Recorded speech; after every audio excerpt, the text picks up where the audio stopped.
Na Atos capítulo 4, versículo 1, diz assim: falaram eles ainda ao povo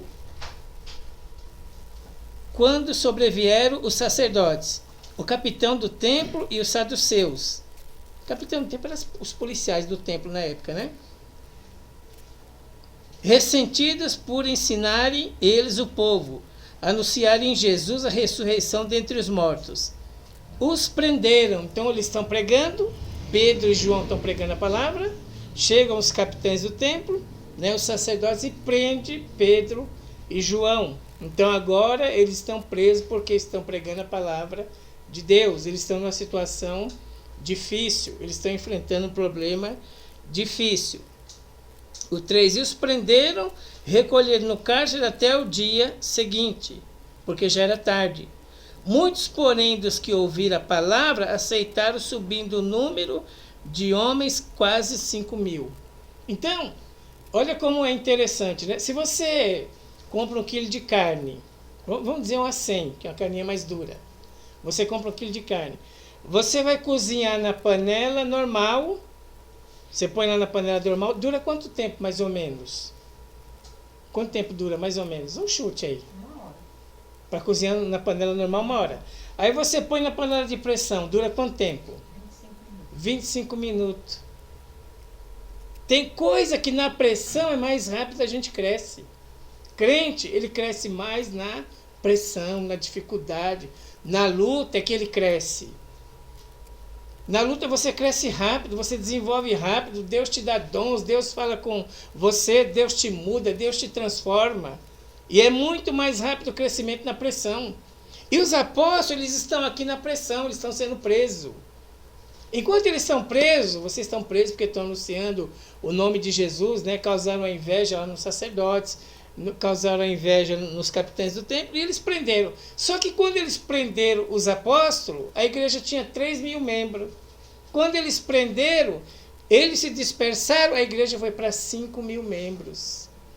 Olha para o teu irmão, profetiza para ele e diz assim: você vai crescer no meio da pressão, em nome de Jesus. Você vai crescer no meio da pressão, em nome de Jesus. Amém? Crente cresce no meio da pressão. Se você pôr na panela, fica aquele negócio morninho, vai demorar muito. Se você pôr a sua carne na pressão, você vai provar da sua carne mais rápido. O processo vai ser mais rápido, porque na pressão a gente cresce mais rápido. E isso deve ser a mentalidade de um cristão. Eu estou numa pressão, puxa vida, estou numa dificuldade, estou numa luta, mas eu estou crescendo. Essa deve ser a mentalidade de um cristão. Isso é a semente que Deus plantou no nosso coração. E é isso que você vai profetizar na tua vida. Eu estou na pressão, mas eu vou crescer em nome de Jesus. Então, os senhores estão presos porque estão pregando no nome de Jesus, já está à noite, vão colocar o senhor no cárcere. Enquanto eles estão presos, enquanto eles estão na pressão, a igreja está crescendo. Enquanto você está preso, enquanto você está embaixo de pressão, Deus está fazendo algo poderoso e algo maravilhoso. Ninguém conhece os mistérios de Deus. Por isso que quando você vem para a igreja, alguém diz assim: irmão, vê lá Romanos 12:2, renova sua mente. A gente só renova a mente se a gente tiver a palavra. Nós precisamos ter o espírito da palavra. Quando você lê a palavra, entra em você o espírito de Jesus. E aí te dá essa sabedoria, esse discernimento. É na pressão que eu vou crescer em nome de Jesus. E com essa prisão, apenas 2.000 pessoas se salvaram só, se está bom para você. Era 3, subiu para 5. Apenas 2.000 pessoas se salvaram porque eles estão na pressão. Quando você está na pressão, Deus está fazendo algo. E você só pode perceber isso se você estiver se alimentando da palavra. Senão você não consegue perceber, você vai reclamar, você vai murmurar, você não vai entender o tempo de Deus, porque a gente fica fora da comunhão com a palavra. Então, nós crescemos embaixo da pressão, nós desenvolvemos talentos e dons embaixo da pressão. É difícil, né, viver embaixo da pressão, mas é nesse mistério, É nesse momento que Deus dá o crescimento para a gente. É nesse momento que a gente vai desenvolvendo coisas. É nesse momento que a nossa voz vai mudando. Você nunca vai... Alguém vai chegar para você e você vai falar assim, para mim não dá. Você vai falar, vai dar sim, em nome de Jesus. Se Deus fez em mim, vai fazer em você. Ah, mas eu estou sofrendo muito porque meu filho está lá no hospital. Aí você fala, não, meu ficou já também, eu sei como que é esse caminho, Deus vai tirar o seu também, mas se apega na palavra, porque longe da palavra é sofrimento. Embaixo da pressão, mas com a palavra. Deus vai fazer um mover, Deus vai fazer um movimento, Deus vai fazer uma obra, Deus vai fazer algo, Deus é tremendo, Deus é poderoso, Deus é maravilhoso, Deus é o suficiente, Deus não é o maior, Deus é o único Deus que existe. E Ele vai fazer uma obra tremenda. Quando a gente está em pressão, quando a gente está em dificuldade, Deus, né, vai fazer uma obra poderosa. Então, eles estavam lá presos, mas eles estavam em comunhão com a palavra. Preso para o homem. Por isso que às vezes a gente ouve aqui, ó, nem só de pão viverá o homem, mas de toda a palavra que sai da boca de Deus. Nem só de pão, palavra de homens, o homem te dá pão. E Deus te dá a palavra que sai da boca dele. E como que é a palavra que sai da boca dele? Nós vamos trair você, nós vamos jogar você num poço, nós vamos rasgar sua roupa, nós vamos rasgar sua túnica, nós vamos matar um animal, vamos melar de sangue, vamos levar lá para o pai, vamos dizer que uma besta fera do campo te comeu, depois nós vamos te vender para o ismaelita, vamos te vender para escravo, você vai para casa do Potifar, vai ser acusado, vai ser 2 anos preso, depois você vai chegar lá, vai ajudar o padeiro vai esquecer de você, mais 2 anos preso, você vai sofrer demais, você vai sofrer muito, mas ele guardou a palavra que sai da boca de Deus, e a última palavra para José era, você vai ser governador. Para os homens, nós vamos mentir para o pai, nós vamos rasgar sua túnica, vamos bagunçar com você, vamos levantar calúnia, vamos mentir sobre você, te vender, te jogar, vamos te arrebentar, pôr você no poço. Era a palavra do homem. Mas para Deus era, você vai ser governador. Embaixo de pressão a gente vence. Nós não podemos ignorar os mistérios de Deus. Então, é uma outra coisa aqui, que circunstância não para a vida de crente nenhum. Circunstância não para a vida do crente. Quando o crente parou é porque ele perdeu a comunhão com a palavra, deixou de renovar sua mente.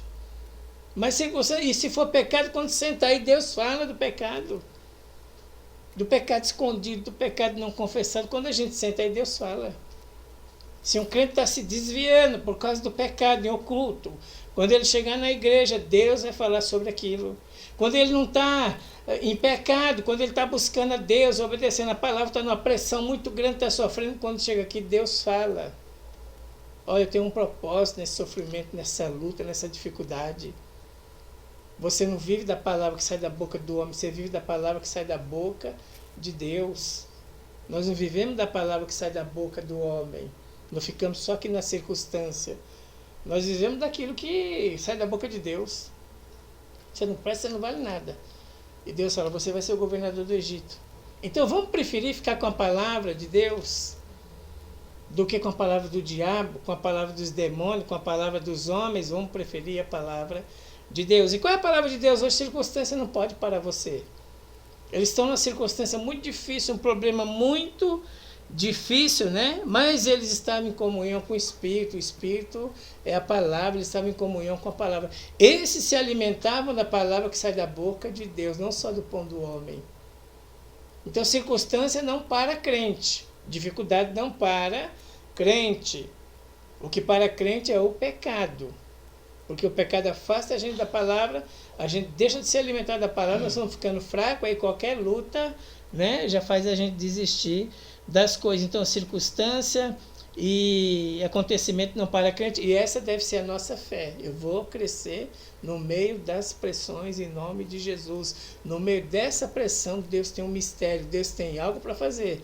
Deus vai falar algo, Deus vai fazer algo no meio dessa pressão, né? Então, o poder de Deus, nós dependemos do poder de Deus na circunstância. Nós dependemos do poder dele, por isso nós precisamos buscar a Deus, né? E levar a Deus os acontecimentos, aquilo que está acontecendo com a gente, levar a Deus em oração. É isso que nós precisamos, entender que circunstância não para ninguém, enquanto eles estão presos, a igreja está crescendo. Enquanto você está sofrendo, Deus está beneficiando alguém, Deus está abençoando alguém. Então nós precisamos ter essa visão, renovar nossa mente para isso. Eu vou crescer no meio da aflição. Eu vou crescer no meio da pressão, em nome de Jesus. Êxodo capítulo 1, versículo 1 e 2.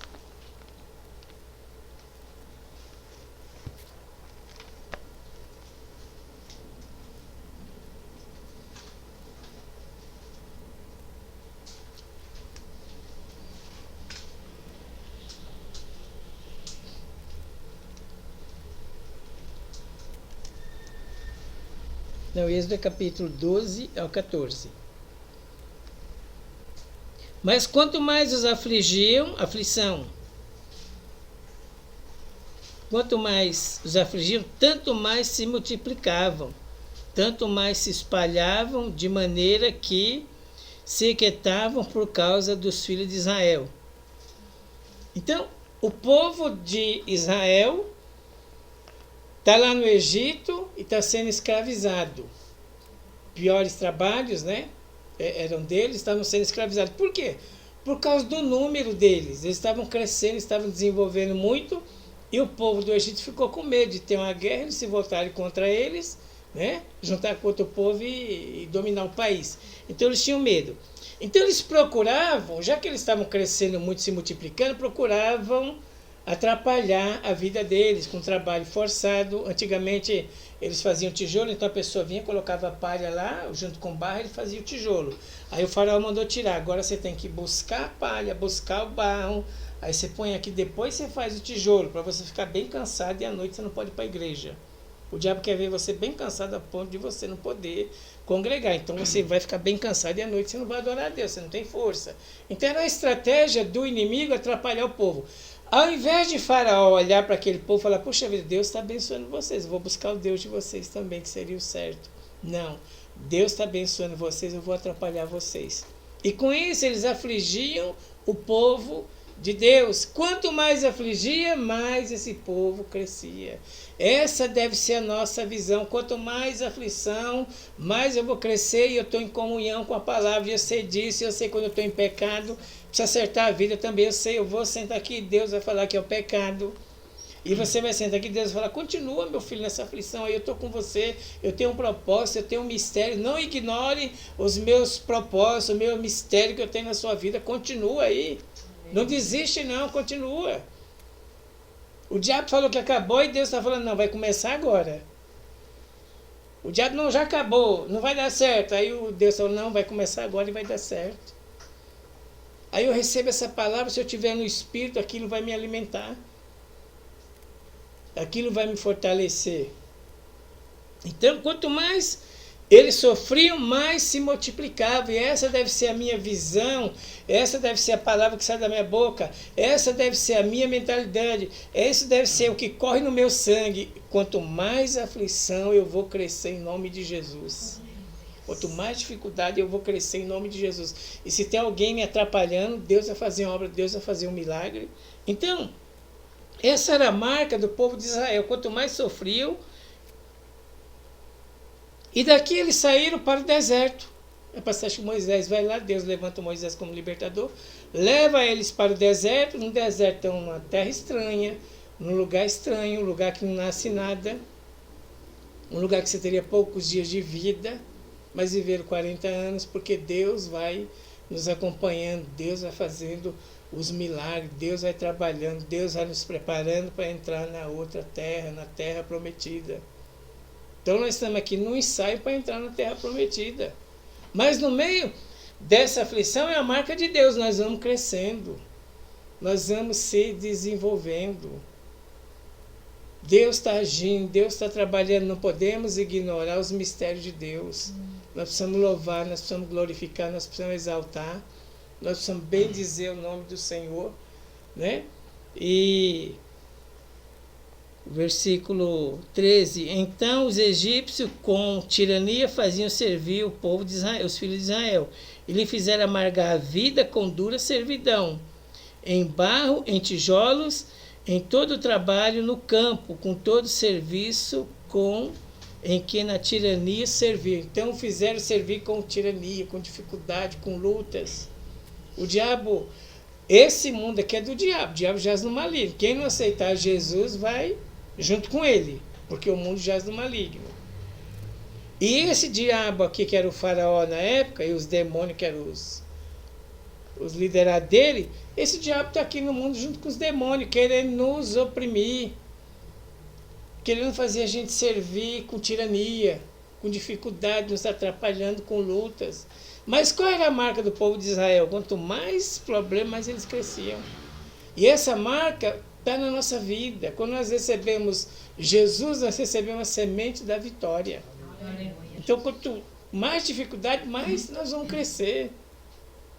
E eu não sei te dizer para você se você vai crescer financeiramente, vai ficar multimilionário. Mas uma coisa eu sei dizer para você, vai ser outra pessoa. Aleluia. Nós vamos ter temor de Deus. Aleluia. Nós vamos ter nojo do pecado. Nós vamos ver que o pecado não é tão nojento que se a gente entrar nele, a gente sabe que vai perder. Primeiro vamos perder a nossa fé, a nossa segurança em Deus. Vamos perder a nossa alegria. Então a gente já sabe que se entrar no pecado, nós já vamos perder, já vamos entrar perdendo. E de tanto sofrer, o homem acaba abandonando o pecado. Chega um dia que ele fala que não vale a pena. Aquele momentinho de prazer para perder a alegria do Espírito Santo, para viver em depressão, para viver triste, para viver vazio, por causa de um momento, né, de coisa tão banal. E aí, mas essa é a marca que deve estar na minha vida. Por isso eu preciso ler a palavra e renovar a minha mente, para que eu possa andar nesse espírito, para que eu possa pensar isso, para que eu possa viver isso, para que eu possa contar com isso. Ó, eu estou sofrendo, mas Deus tem um propósito no meu sofrimento. Aleluia. Deus tem uma obra para fazer no meu sofrimento. Vamos aqui no livro de 1 Samuel 13. 1 Samuel 13, 8.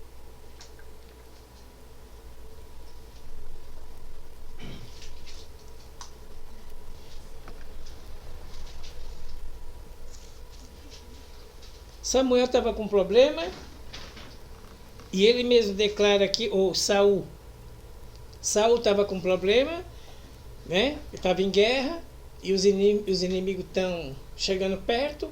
O Samuel não vem. Quem não tem a palavra não tem o espírito de esperar Deus fazer as coisas, corre na frente, se precipita. Quem não tem palavra se precipita. Quem tem palavra não chegou ainda, mas vai chegar. Está demorando muito, ainda mais vai chegar. Mas se não chegar, eu vivo sem isso também. Eu não posso perder a presença de Deus. A gente vive assim, quem tem a palavra, a gente quer coisa, mas se ela não chegar, glória a Deus, porque a maior coisa da nossa vida, o maior acontecimento é a nossa salvação. Eu quero coisas, eu gosto também de coisas. Gosto de coisa boa, mas se elas vierem, glória a Deus. Mas se elas não vierem, eu vivo sem elas também. Agora, sem a presença de Deus, eu não consigo viver. Aí eu morro, mas sem essas coisas eu consigo viver. O Samuel está numa aflição, o Saul está numa aflição tão grande, os filisteus vêm vindo, né? O Samuel está demorando, e ele diz uma coisa assim, desde quando eu conheço essa mensagem, dá uma dó. Ele fala assim, puxa vida, os inimigos estão vindo, eu ainda não orei ao Senhor, eu ainda não busquei ao Senhor. O que ele quer dizer? O que ele ensina pra gente? Olha, eu tenho problema, mas eu estou tentando resolver do meu jeito. Eu tenho problema, mas eu estou tentando resolver do meu jeito. E quando eu digo assim, eu tenho problema, mas eu não oro, eu estou dizendo assim para Deus, eu não preciso do Senhor nem de fé. Porque eu tenho um problema, já que eu não orei, é porque eu não preciso do Senhor, e nem da sua fé. Então eu vou tentar resolver meu problema sozinho, e onde as coisas dão tudo errado. Como deu errado para o Saul. Então ele fala aqui, ó. Esperou Saul 7 dias, segundo o prazo determinado por Samuel. Não vindo, porém, Samuel a Gilgal, o povo ia se espalhando dali. Então disse Saul, trazei-me aqui o holocausto e ofertas pacíficas, e ofereceu o holocausto. Mal acabaram de oferecer o holocausto, eis que chegaram Samuel. Então quem não tem a palavra faz as coisas pela sua cabeça. Ele não soube esperar, porque não veio no prazo dele. Não é que não veio no prazo dele, ele viria daqui 7 dias, mas era 11h59. Faltava 1 minuto para meio-dia para completar os 7 dias. Ele foi e se antecipou. Por quê? Porque ele teve medo. Ele viu o povo se espalhando, ele teve um medo coletivo também. Além do medo dele, teve um medo coletivo. O povo está correndo, o povo está indo embora. Nós não podemos andar pelo sentimento do povo. Nós não podemos andar por aquilo que está acontecendo com o povo. Nós não podemos se espelhar no povo, nem coisa, às vezes, boa nem ruim. Porque daqui a pouco você está triste, porque, puxa vida, fulano comprou comprou uma Ferrari, eu não compro Ferrari nenhuma. Daqui a pouco você vai desistir da fé porque você não comprou a sua Ferrari. Aliás, a pergunta não seria essa. Você já sentiu inveja de alguém que comprou mais do que você, uma casa, um carro, e você olhou e falou, puxa vida, isso acontece com os outros, não acontece comigo. Aí você toma aquele choque, você nunca falou para ninguém. Dá um choque, né? Então a gente tem que aprender a tomar choque. Ele tem, glória a Deus, louvado seja Deus, bendito seja Deus. Eu não tenho. Por algum motivo eu não tenho. Eu preciso descobrir qual é esse motivo. Ou se é um chamado dele, o meu é diferente, eu preciso descobrir qual é o motivo. Mas eu tenho que aprender a lidar com esse choque da realidade. Ele tem, eu não tenho. Não, daqui a um pouco eu vou entrar embaixo da cama, vou vir embaixo da cama chorando porque eu não tenho uma Ferrari e o cara da outra igreja tem. E você acha que todo crente, as igrejas só vai ter crente rico? Você acha que a igreja vai erradicar a pobreza? Todo mundo que entrar na igreja vai virar rico?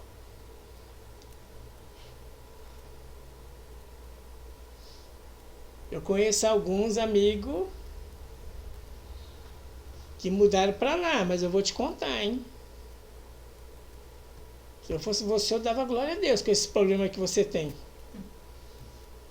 Da glória a Deus com esse que você tem. Tá bom, não troca não. Que eu vou te falar. É um negócio... são muitos ricos na mente. Na mente, nossa, tem...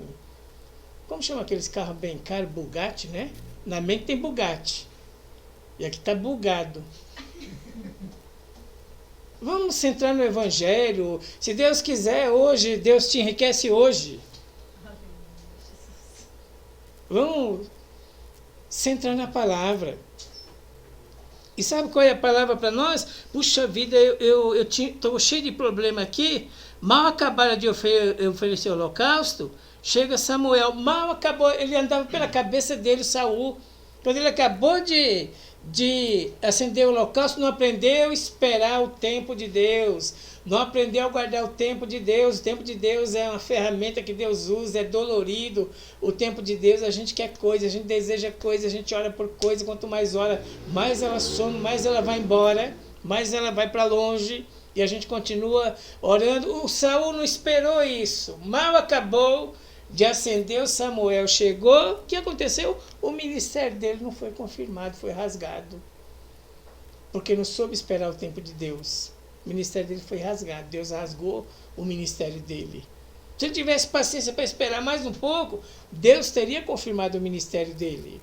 E aí o Samuel perguntou, que fizeste? Respondeu Saul. O 10. Mal acabaram de oferecer o holocausto, eis que chegou Samuel, saiu ao encontro para saudar. Samuel perguntou, o que fizeste? Respondeu Saul, vendo que o povo se ia espalhando daqui, e tu não via nos dias aprazados, e que os filisteus já se tinham juntado em Micmas, eu disse comigo, agora descerão os filisteus contra mim a Gilgal, e ainda não obtive a benevolência do Senhor. Com tanta essa luta, eu não orei ainda, não busquei a Deus. Ou seja, ele está dizendo, eu preciso resolver sozinho esse negócio aqui. Eu posso resolver sozinho, não preciso nem do Senhor, nem de fé. Porque quem precisa de Deus e de fé, conta os seus problemas para Deus. Não tenta resolver sozinho ou sozinha. Então eu não busquei ainda, eu não orei ainda, e forçado pela circunstância, ofereci o holocausto. Então disse Samuel a Saul, procedesse neciamente e não guardasse o mandamento que o Senhor, teu Deus, te ordenou, pois teria agora o Senhor confirmado o teu reino em Israel para sempre. Perdeu porque não soube esperar, não soube lidar com a dor da espera. Na espera, Deus trabalha, Deus faz algo. Deus vai movimentando as coisas da maneira dele, não da nossa. Então nós temos que saber esperar. Mais uma vez, essa palavra lá na igreja é a grande realidade, tem que saber esperar. Né? Então, teria sido confirmado o reinado do Saul. Ele foi reprovado por Deus. Uma porque não soube esperar, ficou naquele medo coletivo. Os outros foram embora, ele ficou com medo tão grande. Aí não esperou Samuel. Andava pela sua própria cabeça, pela sua própria mentalidade. Por isso que quando você vem na igreja, vem muita palavra aqui, Romanos 12:2. Renova a sua mentalidade, para você poder lidar com isso, para você poder lidar com o tempo de Deus, para você saber que você vai ser o governador do Egito, mas antes você vai ser traído, vão mentir contra você, vão rasgar a sua túnica, vão matar um animal, sujar a sua túnica de sangue, vão falar para o seu pai que você morreu, vão vender você, você vai ser traído lá no Egito. Vai acontecer um monte de coisa com você, mas no final de tudo, você vive pela palavra que sai da boca de Deus. Aleluia. E sabe qual é a palavra que sai da boca de Deus? Você vai crescer no meio dessa crise. Você vai crescer no meio dessa luta. Você vai crescer no meio das dificuldades. Eu não posso dizer para você que eu não sei o que vai acontecer com você amanhã, nem comigo. Eu não sei o que vai acontecer o mês que vem. Não sei o que Deus vai te dar. Mas eu tenho certeza de uma coisa. Eu ouço Deus falando nos meus ouvidos para você nessa noite. Nessa crise você vai crescer. Nessa crise você vai sair do lugar. Nessa crise Deus vai te alcançar. Deus vai fazer. Deus vai agir. Deus vai operar. O Espírito Santo é poderoso para entrar em você e vai causar em você uma grande revolução. Aleluia. Nessa crise você vai ter mais de Deus. Aleluia. Nessa crise você vai ter mais unção de Deus. Você vai ter mais poder de Deus na sua vida. Isso eu tenho certeza para você. E eu ouço Deus falando comigo agora. E eu ouço Deus mandando dizer para você agora que nessa crise você vai crescer. Eu queria dizer para você que ele vai dar um Bugatti, mas eu não ouço Deus falando isso. Mas eu ouço Deus falando, continua, persevera, busca, não sai não, acredita, vai em frente, eu sou com você, eu estou com você, eu estou no caminho, eu vou abrir o céu, eu vou suprir sua necessidade, eu vou fazer milagre. Espera, continua, não desanima não, vai em frente. Isso eu tenho certeza de falar para você. Aleluia, Jesus. Mas se você vai ser multimilionário, eu não consigo, se Deus vai te dar terras a perder de vista. Isso eu não sei. Mas de uma coisa eu sei, Deus está com você. Aleluia. Deus está comigo, isso eu tenho certeza. E eu estou aqui ouvindo Deus falar isso para mim, nos meus ouvidos. Eu tenho certeza do que eu estou dizendo para você. Aleluia, Jesus. Se eu chego naquela porta, eu não sei se meu ar vai chegar lá. Mas que Deus vai te honrar nessa crise, vai. Aleluia. Que Deus vai te abençoar nessa crise, ela vai. Não tenho certeza se eu chego ali. Mas que Deus vai te honrar, Deus vai te honrar. Aleluia, Jesus. Deus vai te abençoar no meio dessa crise. Vamos terminar aqui em Jó, capítulo 42, 10. O que nós temos que fazer, a nossa parte. Deus vai nos honrar, mas Deus deixou a nossa parte, né?